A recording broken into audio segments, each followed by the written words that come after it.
Welcome to the Career Revolution podcast, where big ideas for big careers start small, and it's never too late to start. My name is Licia Dewing, and I'm a career strategist, and I am your host of this podcast. Today we have Jaclyn Everson, who is our guest. Jaclyn comes from a food product development background. She's transitioned into being an entrepreneur, and she's spent nearly 2 decades creating dynamic, delicious products for her customers and clients to eat.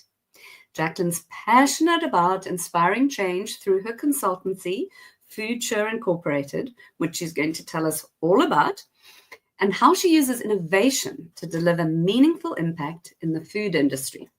Jaclyn's career is an absolute testament to the power of blending purpose and creativity. And without any further ado, welcome. Hello, Jaclyn. Welcome to the Career Revolution podcast. Hello, Licia. Thank you so much for having me. What a pleasure to be here with you. It's an absolute pleasure, and so excited to have you here to speak about all the things that you've been doing, all the revolutions in your career. But let's get started from the beginning. I'm going to hand over to you. Start your story from whichever beginning point you choose, but tell us about yourself from the start.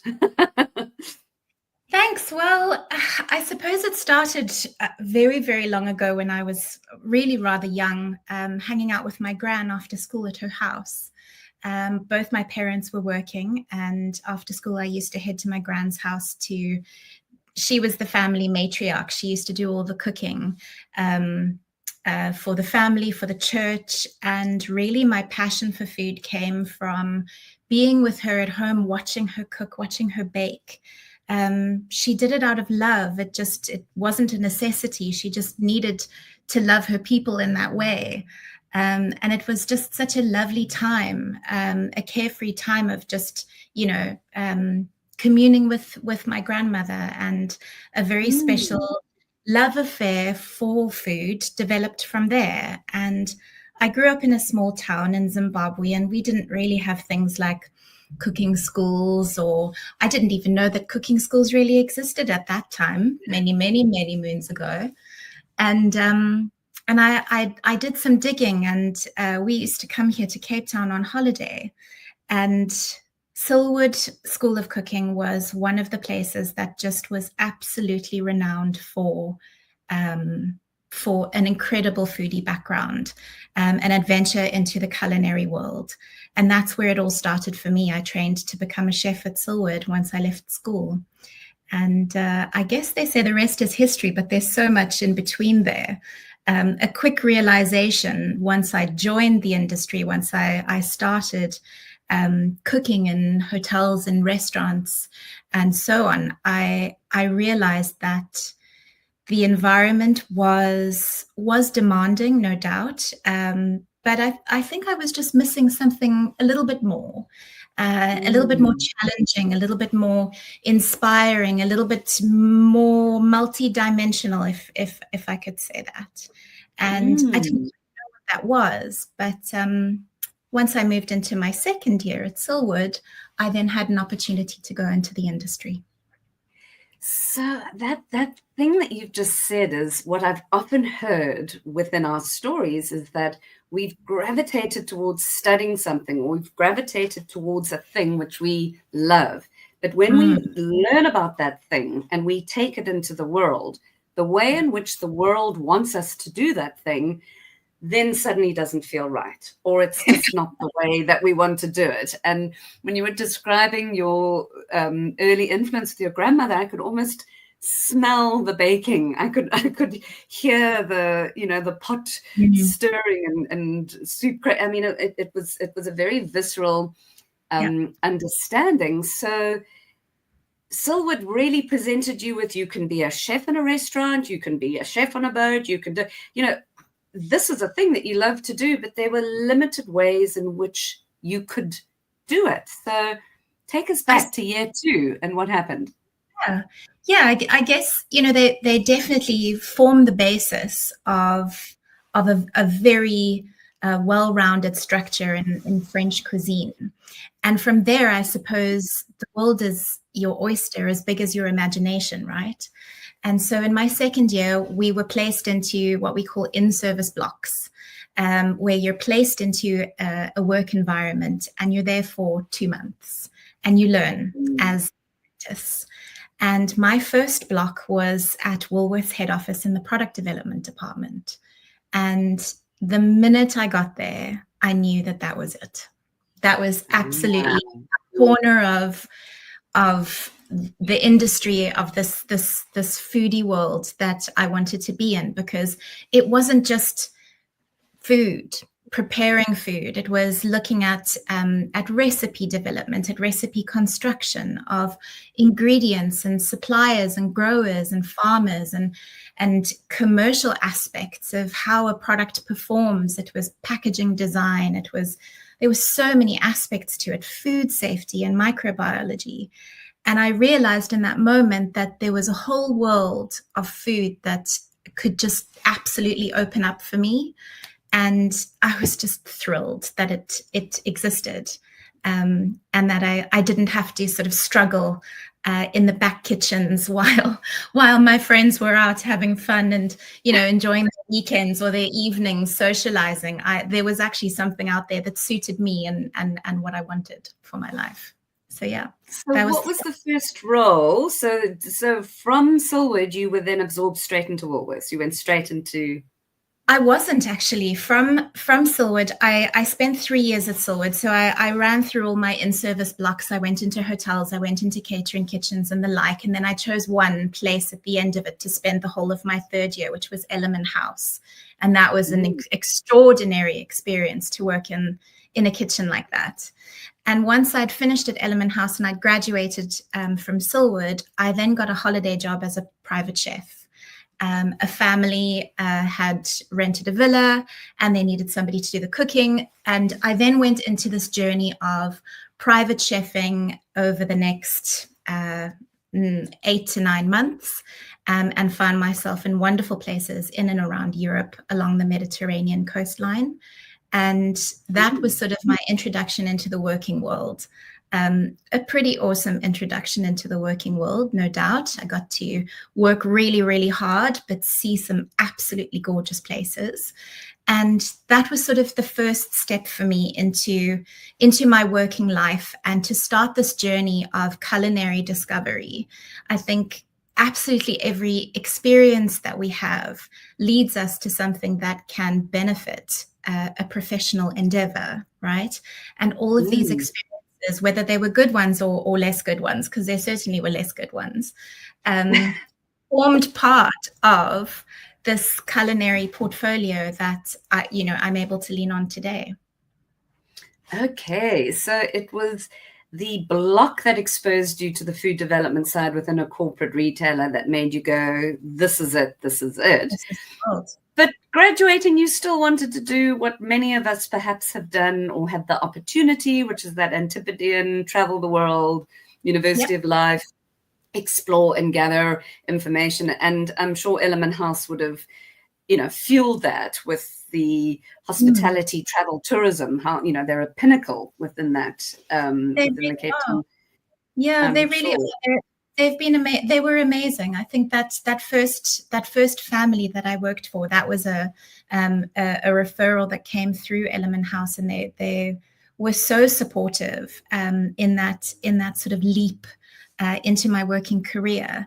I knew that I needed to get a lot of experience under my belt before I even attempted to try to approach a company like Woolworths to become a product developer. There was so much learning and mostly growing that I needed to do in order to kind of have that sort of emotional readiness and preparedness to take on the kind of role that that environment facilitated. And it turned out that it wasn't Woolworths in the end, it was Pick n Pay. And I'm so glad that I found Pick n Pay when I did. It really came beautifully and organically. And that was an incredible journey too, because Pick n Pay hadn't had a product development team when I joined. I was part of the founding team of product developers there. And so this fully formed functioning department at Woolworths, which I first experienced, was sort of this ideal of what it could be. And then joining this at this very established family business, a couple of years later, as part of that founding group of people who are now going to, really kind of put a formal process in place and really take the product strategy at Pick n Pay and really kind of accelerate it. That was an extraordinarily exciting time to join that company. So yeah, it's been a wild ride. I'm sure. I can imagine how fascinating to be able to start with in a new role for you, but a new role for the company too, to have that opportunity of that shaping and learning on both sides as you go. Tell us about your time at Pick n Pay, because you've been there for, it feels like a lifetime. It's I always tell people, they look at me and they go, "What? 18 years? Are you crazy? You were at Pick n Pay for 18 years." And I look at them and I go, I know. It surprises me as well, because the time just absolutely flies. I think to your testament, my apologies for the interruption though, but so many different, I know you held such vast differences in roles throughout those 18. It might have been under one company banner, but what diversity. So tell us about that. Tell us about how, if I can ask, how did you get the role at Pick n Pay? Was it through a referral? Did you apply for it? How did that actual first thing start? Yeah, it was through a referral. I had a colleague from Silwood who had started, it actually was a side hustle. She was recruiting personal chefs for jobs, and she was approached by Pick n Pay to recruit a team of product developers. They knew they needed foodie people, and she absolutely had her finger on the pulse. And so 5 of us were employed at that initial sort of outset, and a vast number from Silwood as well. So that was the beginning of the journey, and it landed me in a position of a product developer for convenience foods or prepared meals. And that was in the fresh food space, which is very dynamic and very fast moving. I got to really understand the business at a base level, because we everything starts in stores with customers and with store colleagues. And so taking the time to really explore the business, get to know the business, that time was spent in stores and with suppliers, so in factories, on farms. And that really gave me a complete picture of the environment in which I'd landed. And I soon realized that I needed to listen more and talk less, because as much as I knew about food, very little I knew about retailing, which is a very complex and fascinating business. And so it started in convenience foods, and that was kind of my introduction into product development and that formal process that we spoke about earlier. And I was in that role for about 5 years before I was promoted to a manager role. And that role encompassed all departments at Pick n Pay in private label. So private label is a supplier's or a retailer's own brand product. And I was the manager of all product development teams across the piece. So fresh foods, long life groceries, frozen goods. It also included some non-edible items like pet food and health and beauty and baby products and.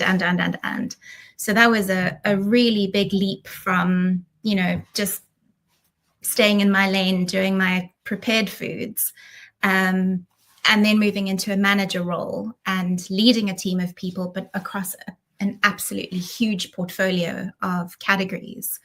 And that was a massive learning curve for me. Just truly such an opportunity.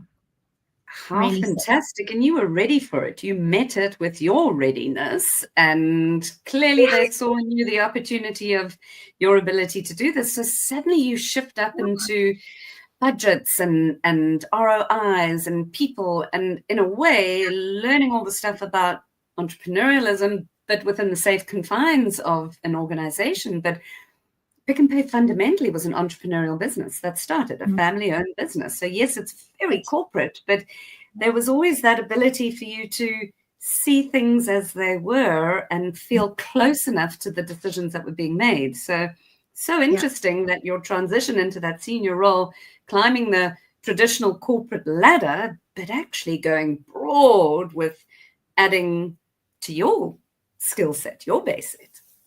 Indeed. Yeah, it honestly was an incredible experience.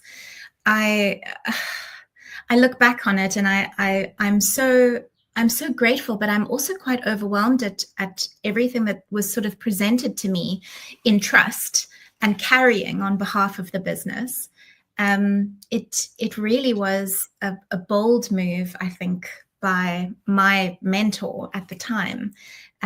She saw something in me, and I'm so grateful to her for that opportunity. I mean, it just absolutely opened my eyes. It also opened doors to another layer of a very large retail organization, which in corporate is very layered. And you start to become noticed, and people start to get to know you, and you start to develop relationships outside of that small little bubble of yours, which kind of can just be sort of your immediate departments and surrounds. And it really then made me realize that there's so many more facets to this business that I could influence, and that I really wanted to dig into and make some meaningful, credible change. And I think that's the reason I stayed for 18 years, is because there were so many juicy bits of awesome work to be done, and a great team of people around to support in doing it. So can you tell us about what you mean by juicy bits of awesome work to be done? Because I know you well enough to know that looked like impact, shifting, changing, and making something better. This was not just juicy bits as a tick on your career ladder. This was about really affecting some small change, but it started small, but it got bigger and bigger and bigger as you grew in your career. Yeah, no doubt. I think it really was so varied, Licia. There were things like refining a packaging design across all categories to be cohesive and to speak with one voice. A lot of the work over the years had been done sort of in silos at various times in the history of the company. And a lot of those came from more sort of individual groups rather than one cohesive sort of spearhead, perhaps, if I could call it that. And that was one of the things that really I felt quite passionate about, to show the customer that there's a brand story here. And if you go down this journey or down this aisle in Pick n Pay, you'll be able to see those Pick n Pay products at a glance. Whereas before, you kind of really had to sort of look at the shelf and go, oh, that's a Pick n Pay product. And then behind you on the shelf over there would be something that was also a Pick n Pay product, but it looked really different. And so there was this sort of golden thread that needed to be strung through everything, so that the customer would then very easily be able to shop your product in the very busy aisles in the stores. So that was one of the things. And then a second thing was looking at farmers, looking at sources of supply, looking at where products are grown and how products are grown. Fruits and vegetables, for example, seasonality, looking at expanding into different farming methods, perhaps instead of open fields, looking at tunnels for certain parts of the country at certain times of the year, when you can sort of stretch a season a little bit longer so that customers can have that product for just a slight, if it's a couple of weeks, it makes a difference in people's lives. And so looking at ways in which to make the shopping experience easier, but also to help those suppliers and to help those farmers just maximize on that opportunity that they have with a retail can pay as best they possibly can. So lots more opportunities like that to share. So fascinating. And now tell us about Future Incorporated. So the 18 years of this incredible development and growth, where I love the way you said, I was really, she took a chance on me. My mentor believed in me. She saw something in you and you lived up to it. You held it. You were there for it. But this desire for impacting, this desire for affecting change that you were able to use within the function and the role that you had has now just, the doors are wide open with Future in terms of how meaningful impact in the food industry you can guide through the use of innovation. Tell us about Future. Tell us about this fabulous vehicle that you've created. Yeah, I think Future really has been, I guess, in the background for longer than I've realized, to be quite honest. It's been this passion for, as you say, this vehicle for helping small businesses, medium businesses, big businesses realize opportunity in a way that innovation unlocks. So really kind of working around practical issues that businesses face, food production environments face, to be able to show that there are ways forward. It just takes, a slightly different approach. It always does involve some level of risk, certainly, but I mean, no risk, no reward, right? And these are the ideas and the concepts I think that Future is aiming to establish, in that a little bit of design thinking specifically can go a long way.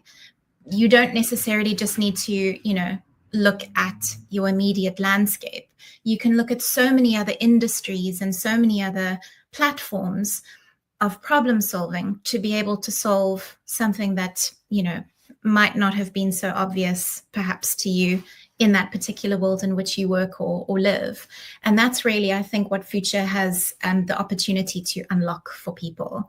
Bringing that level of insight, experience, and really just making sure that the product that reaches your customer, whoever that customer is at the end of the day, is perfectly aligned with what their needs are, and what your vision is as a company. And that's really, I think, where the sweet spot with Future lies. And you're using masterclasses to be able to not only work one-on-one with clients, but tell us about the masterclass. Tell us about how that evolved.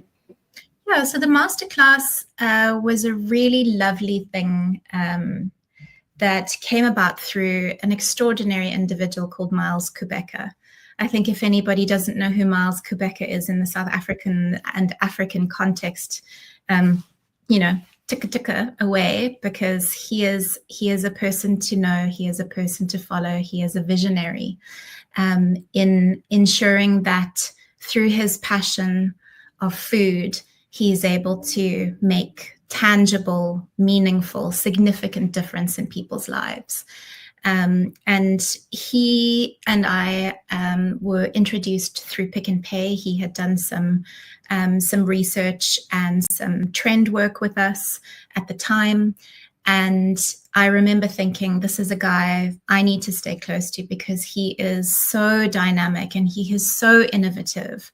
And you just are so drawn to him because apart from being all of those things, he's also incredibly charismatic and really warm and genuine and has a great sense of humor, and is a really lovely person. And I'd connected with him after I left Pick and Pay. And I say to him, look, Miles, what are you up to? How are things? I really just wanted to connect with those people who I felt genuinely connected to, drawn to. I'm wanting to build my network. And he had said to me, look, we'd met at Maker's Landing at the V&A waterfront. He'd said, look at this amazing place. this is a place that needs some inspiration, that needs your experience, that needs your background. There's a program here called the Incubation Program by Makers Landing, and we need people like you to come in and give masterclasses to the entrepreneurs so that they can understand how to access a retailer like Pick n Pay. What are the challenges? What are the pitfalls? What do they need to look out for? What do they need to know? And that's how these product development masterclasses began, through an opportunity, through Miles. And I really have been so warmed by the reception of them, because people really seem to connect with the stories that I'm sharing. Those anecdotes, I've shared a couple with you today. And they really seem to resonate and give people a little bit of, inspiration and hope that these big retailers in South Africa are so open to, supporting local companies, supporting local businesses. And there are ways in which to access that. And these facilitate that. How fabulous. And I know you've got a whole bunch of creative projects up your sleeve and you're working on some. Can you tell us about one or two, or one that you've completed, something that's practical and tangible for all our listeners who I know are going to be dropping lots of questions and comments? But for now, describe one of the creative projects that you have completed as Future.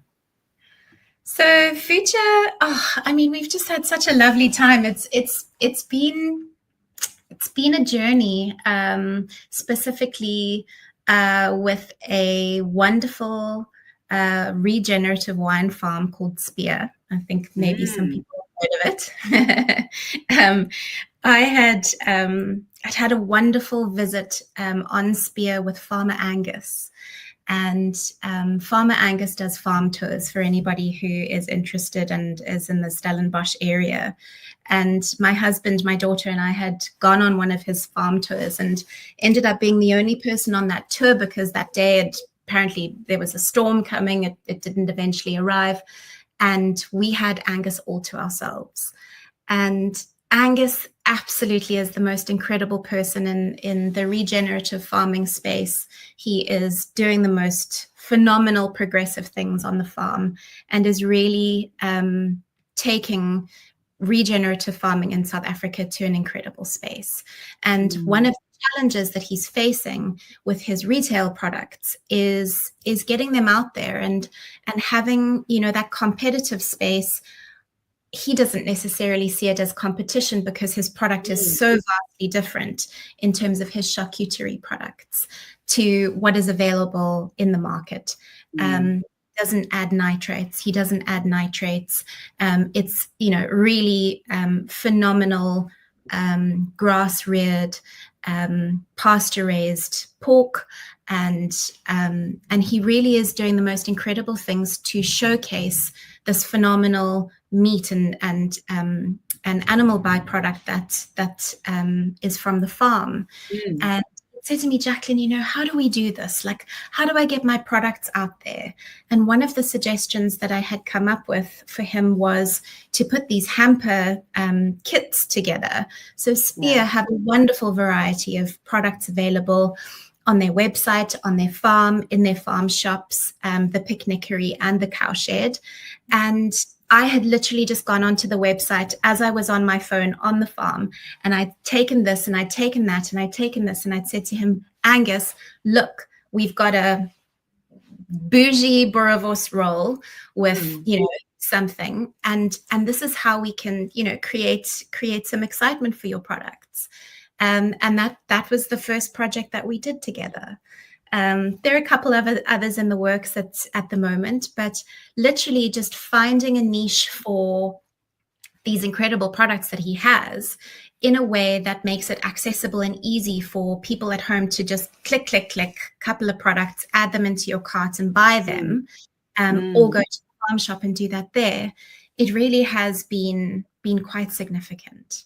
And serendipitous in a way, being the only person on the tour and having that one-on-one time with them to be able to explore and open up those conversations, which at some point, I think you would have crossed paths with them, because Future, I have no doubt, is going to continue to create and pull innovation to give voice and visibility to these amazing, phenomenal food development, startup, agriculture, products that many of us aren't aware of yet, if it weren't for somebody like you bringing them to the fore and sharing with us.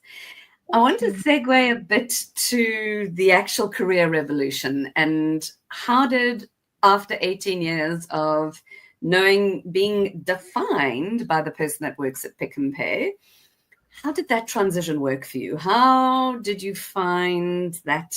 What advice? There's a career revolutionary tip there, I think, but talk to us about that moment of switching off that Pick and Pay badge, switching off that. My goodness, it really was a significant change, and it didn't happen overnight. I think perhaps I expected it to be this very sort of cut and dry, clean and simple sort of, okay, today I'm working at a corporate in a business environment, and tomorrow I'm not. It very much wasn't that simple. It really required a lot of personal reflection, a lot of self-awareness in those moments where I was, feeling something, whether it be positive or negative or somewhere in between. It really required myself to show up and be present, and really just allow whatever I was feeling to kind of come out. Because you can't go from 18-year career to, the next thing, and not sort of, feel a particular way. So that for me was quite significant. And I found a tremendous resource or positive response for myself and from myself in nature. I realized that I needed to get out. I needed to allow fresh air to come in and ocean water to go over, and it really helped me kind of process and sort of let go of what was before, to prepare myself for what was to come. And I think that allowing myself the time and the space to do that, because I was, the momentum of working, particularly in product development, because you're just cycling through one project to the next, and they're all kind of, going. The momentum of, allowing that momentum to eventually come to a full stop, and then to take a breath and go, okay, nothing next, just be with yourself right now. That was an important moment for me to have. I needed to be very conscious of that. I needed to actively do that. It wasn't a natural state for me to just sit and not do anything and be with myself. I'm sure that's a challenge, and it's hard in the face of the world that teaches us to keep climbing, keep working harder, move, climb the ladder. I want to celebrate the fact that you recognize the necessity for you to have this. It wasn't gardening leave, it was like nature leave. It was like immersing yourself in a natural cyclical rhythm that wasn't Monday to Friday, meeting to meeting to meeting. It wasn't minutized. It wasn't this meeting cycle, so that you could hear yourself, you could hear your voice, you could hear what you wanted, and you could lean in and allow this thing to come through, but to process those feelings and those emotions, because 18 years is a lifetime. I use that example. It's not a lifetime, nowhere near. It's a lifetime of it's the start, but it's a big amount of time to be associated with one organization, and to let yourself process those emotions, to release the emotions, to let go, good, bad, happy, sad, whatever it was that was coming up, as you say. You could then move through that and evolve into being the founder, creator, and now head of Future Incorporated, which is going to do so phenomenally well in the world because it's so needed. We know this. I really want to celebrate that. That in itself is your career revolution tip. That message for anybody to hear is that give yourself that space and time. I mean, you had the good fortune of physical space that you didn't need to do anything in the next days or weeks after the departure, but it doesn't need to necessarily be that amount of physical space. It's about carving the time, whether it's weekends, whether it's after hours, to allow yourself to close a chapter before you move forward. Otherwise, you're just bringing all of that stuff into the new chapter. And what Future Incorporated is not is a mimicked version of what an organization or corporate would have wanted. It is you living and breathing and all your creative intelligence unleashed in the world. Absolutely. It's about finding those pockets of time where you can truly just put it aside and just allow that inner voice to say whatever it needs to say, or just scream really into the void. That's also something I did. And so tell us, Jaclyn, as we start rounding up the conversation, it feels there's so much more that I want to ask you. You're definitely going to be back on the Career Revolution podcast to tell us more about Future and the entrepreneurial journey, because there's exciting things coming through from that small but big-hearted business that you now run. Tell us how we can support you. I know that Future Incorporated has a growing and burgeoning presence on LinkedIn. So follow you on LinkedIn, your personal profile. The links to that will be in the comments. And sign up to the Future Incorporated company page and follow that. Again, links will be in the comments. Is there anything else that you can guide or direct us to where we can find you? Or is LinkedIn the mothership for now? Yeah, I think LinkedIn is a great place to be. I'm on Instagram as JACLYN Clare 1. I'm Claire with no I. Yeah, it's just a wonderful place to share my creative inspiration, to share what moves me. I love Instagram for that. I think it's wonderful. But yeah, find me on LinkedIn. I think it's a great place to connect. Fantastic. We absolutely will. And I know that you did prepare a very specific revolutionary tip, which I'd love us to end with you going into that. You've dropped so many revolutionary tips. I feel quite audacious asking you for yet another, but there was one particular thing that you felt you wanted to share. Could you let us know what that is? Yeah, I mean, it's really one that is a very personal reflection, and it's don't be afraid to start over, even if you've spent decades in one field. I think you need to look at your skills through a different lens. They're often more versatile than you think, right? As long as you're combining what you're great at with what lights you up and fires you and fuels you, I think that needs to be the thing that guides you to whatever that next step or next stage is in your life. That's my tip. My hot Magnificent. Tip. Wonderful tip. Your hot tip. Thank you so much, Jaclyn. Thank you for your time. And to all of our listeners, please go ahead and ask as many questions in the comments. Jaclyn will be here to answer them, whether you're catching that on YouTube or on LinkedIn Live. Thank you, and be sure to subscribe so that you can stay tuned for round 2, when Jaclyn's definitely going to be coming back and telling us more. Thank you to everybody, and goodbye for today.